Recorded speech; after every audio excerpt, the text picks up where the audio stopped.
Bonjour à toutes et à tous, je suis ravie de vous retrouver dans votre émission Ensemble c'est mieux. La crise sanitaire et le confinement vous ont peut-être donné envie de franchir le pas d'une reconversion professionnelle. Eh bien sachez que vous n'êtes pas seul. Un actif sur deux affirme de l'avoir déjà envisagé. Ce matin, nos invités, eux, ont opéré ce virage. Mais avant, comme chaque jour, on retrouve Evan. Salut Evan. Salut Anne Fantet, bonjour à toutes et à tous, j'espère que la tempête ne vous a pas trop décoiffé. Ici ce matin à Sarzeau, ça souffle encore un peu, mais bon, il y a quand même pire comme endroit pour commencer la semaine, n'est-ce pas Anne Fantet? C'est plutôt sympa ici. C'est pas mal, joli cadre en effet. Alors vu qu'on parle de reconversion, je vous propose de passer la matinée en compagnie de Marie-Gabrielle. Elle a commencé sa carrière en tant qu'hôtesse de l'air et maintenant elle travaille dans un tout autre domaine qui n'a rien à voir. Mais je ne vous en dis pas plus puisque c'est toi Marie-Gabrielle qui va nous le dire. Bonjour déjà. Bonjour Evan. Est-ce que tu peux nous présenter ton parcours de tes débuts jusqu'à ton arrivée à Sarzeau ici en 2003? Oula. Brièvement. À 20 ans, j'étais hôtesse de l'air.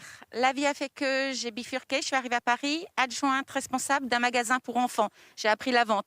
Puis, 2 enfants, 3e enfant. Et là, je repars en Guadeloupe où c'était mon île de cœur. Et en revenant sur Paris, je me retrouve chargée de mission à la Confédération des chocolatiers de France.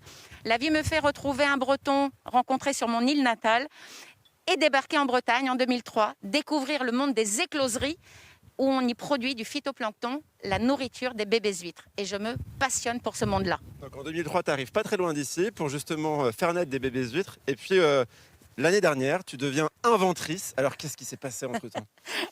Inventrice, c'est le féminin d'inventeur, j'ai appris ce mot. En fait, de 2003 à 2011, j'ai travaillé dans cette écloserie et j'ai découvert tous les postes de ce métier puisque je n'y connaissais rien dans ce monde de la mer. Je la connaissais en allant me baigner, mais pas en la travaillant. Et je me suis passionnée donc pour ce phytoplancton. En 2011, quand on se sépare, je monte mon propre chantier avec au fond de moi l'envie réelle de mettre sur la table quelque chose qui n'était pas connu, mis à part sous forme de comprimé ou de gélule. C'était le fameux concentré de végétal marin que j'allais mettre à la table d'un hôtel Thalasso Spa 5 étoiles proche de chez moi en déposant un brevet, la fontaine de jouvence marine. Alors voilà, ça s'appelle la spirubraise. C'est une spiruline, si je me permets de la vulgariser un petit peu, une spiruline cultivée uniquement à base d'eau de mer, une première mondiale. Et on en a un petit peu dans ce flacon. C'est ça, je te laisse nous expliquer un peu en détail. Mais vraiment comme si j'avais 5 ans, j'ai jamais été très fort en physique-chimie, moi, au collège. Alors ça, c'est un véritable hors-vert marin et breton, puisque né en terre bretonne. Et c'est pour ça que je lui ai donné le nom de spirubraise. Le phytoplancton, ce sont les microalgues que l'on donne à manger aux zooplanctons, tout ce qui est petites larves. Donc évidemment, c'est du monde du microscopique. On le travaille en laboratoire, comme on travaillerait dans un potager, mais c'est en laboratoire parce que on doit travailler avec un microscope. Et là, on va y développer, y ensemencer nos souches, passant de flacon en flacon, ce que vous verrez dans mon laboratoire. Et en ayant rencontré plutôt le phytoplancton, j'ai eu envie de le mettre au cœur de la table et je me suis rendu compte que la spiruline, si dans son milieu naturel, elle est travaillée dans des lacs d'eau saumâtre, enfin elle est naturellement dans des lacs d'eau saumâtre, elle est travaillée par l'homme avec de l'eau douce resalée. Ah oui. Ce qui était quand même dommage pour un produit salin. Surtout qu'en Bretagne, on a de l'eau de mer partout. Exactement. Du coup, j'ai mis à profit toute mon expertise gagnée dans le phytoplancton sur la spiruline et je l'ai redéployée dans de l'eau de mer, mais 100% à l'eau de mer. Alors, on va voir justement tout à l'heure tous les usages qu'on peut faire avec cette spiruline. Une spiruline, c'est une souche unique au monde. Oui. Donc, c'est vraiment la Bretagne qui rayonne dans le monde entier grâce à toi et qui va rayonner. Tu vas nous expliquer, tu as plein de projets, plein de choses à dire et on va filer et se mettre à l'abri dans le laboratoire de Marie-Gabrielle qui n'est pas sans surprise, vous allez voir. À tout à l'heure. À tout à l'heure, Evan. Et on poursuit également la discussion sur, en tout cas, pour vous témoigner. On va repartir retrouver Evan et Marie-Gabrielle du côté de Sarzeau. Exactement, Anne Fantet, puisque là, nous sommes dans un laboratoire un peu unique au monde, voire pas qu'un peu, complètement unique au monde. C'est ici que Marie-Gabrielle crée et développe sa spirubraise, la spiruline marine, un concept breveté, unique au monde, comme je le disais. Marie-Gabrielle, c'est quoi les applications de cette spiruline marine? Elles sont multiples.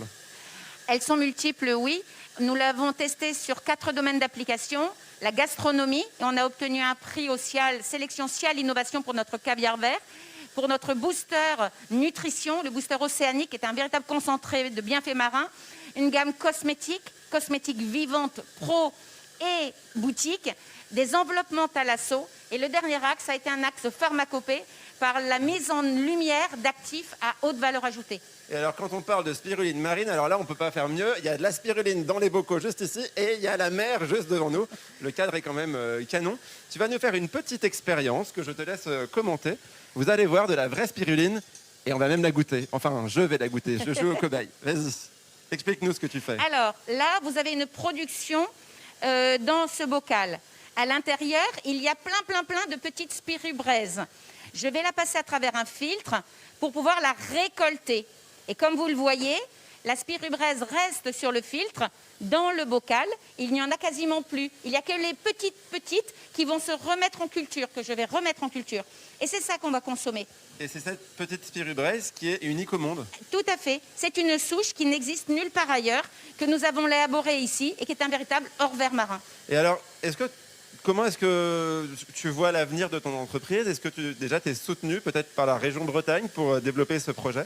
Ça a été formidable. Comme je me suis lancée en 2013, j'ai été soutenue par la Technopole. Nous avons également été soutenus par le Conseil général, le Conseil régional, la BPI. Nous avons eu une subvention à l'innovation, à la faisabilité, une subvention également de la Fondation Guillaumard. Et aujourd'hui, on est accompagné par la région pour répondre à un appel à projet du plan de relance de Bruno Le Maire pour pouvoir lancer l'usine .0 de cet hors-vert marin à Arzon sur un terrain que nous avons acquis et qui est déjà constructible puisque j'ai obtenu le permis de construire. Donc c'est juste maintenant une question de financement pour lancer cette première usine. Et c'est en cours et ça devrait ouvrir à la fin de l'année prochaine. Exactement. Là, nous sommes accompagnés par l'ECAM, l'école d'ingénieurs des arts et métiers, par de jeunes ingénieurs pour le travailler en éco-conception. Parce que l'important, c'est de faire de cette ferme une ferme de référence en termes d'efficacité énergétique. On reviendra la voir avant que ça soit Anne Fantet de reprendre la suite de l'émission.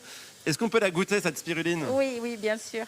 Parce que tu fais aussi donc j'enlève mon masque pour goûter, c'est plus pratique. Est-ce que tu fais aussi des huîtres avec ça, c'est ça? Exactement. J'ai d'ailleurs déposé le nom. Ça s'appelle des huîtres de jade. Ce sont des huîtres qui sont nourries à la spirubraise. Et c'est un goût iodé. Et on retrouve le goût végétal iodé de la mer. J'ai déjà goûté de la spiruline en eau douce, mais alors celle-là, la spiruline marine, c'est vrai qu'on dirait des algues. Bah écoute, super. Exactement. Merci beaucoup, Marie-Gabrielle. On va se retrouver dans quelques minutes. Vous allez voir que la spiruline peut aussi révolutionner le monde de la couleur. On peut passer du vert au bleu et au orange, et ça, on en reparle tout à l'heure. C'est à toi, Anne Fantet. Merci Evan, à tout à l'heure. On continue à parler, on repart faire un saut du côté de Sarzeau, où l'on retrouve notre cher ami Evan. Et oui, en bonne compagnie, puisque dans tous ces bocaux, il y a de la spiruline, des micro-organismes vivants. C'est assez incroyable, je les surveille depuis tout à l'heure. Enfin, on les surveille avec toi, Marie-Gabrielle. Alors, tu es Madame Spiruline, hein, c'est comme ça qu'on t'appelle ici. Oui, tout à fait. On en parlait, reconversion professionnelle. Si vous nous rejoignez, Marie-Gabrielle, tu as commencé hôtesse de l'air, tu as travaillé dans le chocolat. Et maintenant, tu travailles dans la spiruline marine, concept unique au monde, que tu as notamment décliné sur de la cosmétique. On voit les produits là-bas, je te laisse nous les présenter. Alors, nous avons lancé une gamme de crèmes, du savon, un gommage, un masque, avec soit de la matière fraîche, soit de la matière lyophilisée, sans ou peu de conservateurs. La récolte tout de suite mise dans ces produits a un impact beaucoup plus fort, un pouvoir beaucoup plus intéressant. Et ça donne pas le teint vert d'avoir mis de la spiruline sur le visage, on ne ressemble pas à Shrek? Non, bien au contraire, voilà la preuve.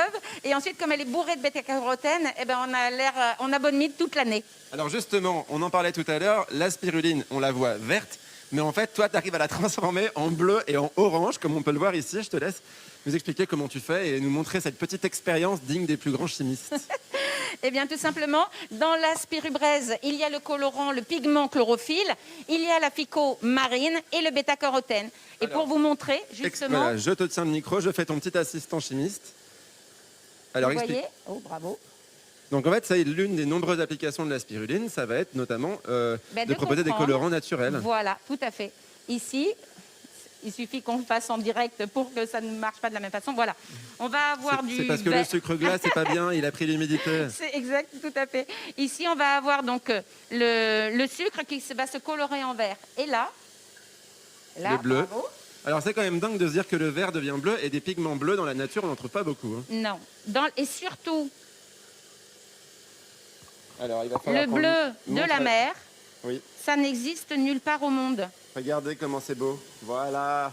Alors, on n'a pas beaucoup le temps, Marie-Gabrielle, mais j'aimerais bien que tu nous donnes un petit message pour les gens qui nous regardent. Je te rends le micro et qui aimeraient se lancer dans la reconversion. Qu'est-ce que tu aurais à leur dire? D'oser et de se faire accompagner. Aujourd'hui, je suis la représentante de la CPME, le syndicat des petites et moyennes entreprises à Transition Pro. C'est le réseau des financements de formation pour tout salarié, patron ou salarié, voulant se reconvertir. Et il faut aller vers eux parce qu'il y a des aides aujourd'hui. On a le droit de vouloir changer de vie et de faire enfin ce qui nous plaît, ce que moi j'ai fait tout au long de ma vie.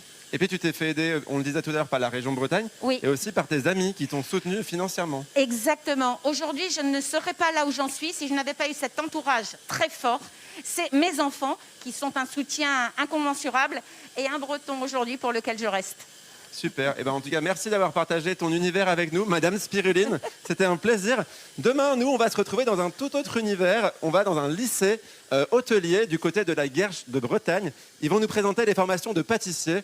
Alors lundi, petit shot de spiruline pour la vitalité. Mardi, petit shot d'éclair au café pour la gourmandise. Moi, je trouve que la semaine commence plutôt très bien. Une petite question, Evan, si tu devais faire une reconversion, tu ferais quoi? Eh ben, journaliste, avec toi dans une super émission, parce que c'est le cas pour le coup. Super, allez, à demain, Evan. Merci d'avoir été avec nous, merci d'avoir témoigné sur ce plateau. Ensemble, c'est mieux, c'est terminé déjà pour aujourd'hui. À suivre dans quelques instants votre journal régional. À demain.